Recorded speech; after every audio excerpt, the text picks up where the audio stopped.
ئەمن دوێنێ لە ئۆفیسی دامەزراوی ئاوەس لە ژۆرناڵی ئاوەس لەگەڵ کاک دکتور بووم ماوەی 2 ساعت پێکەوە لەسەر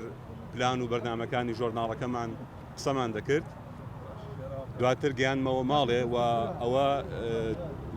بۆ من دوا دەرفەت بوو کە بتوانم بیبینم ئەمڕۆکە لە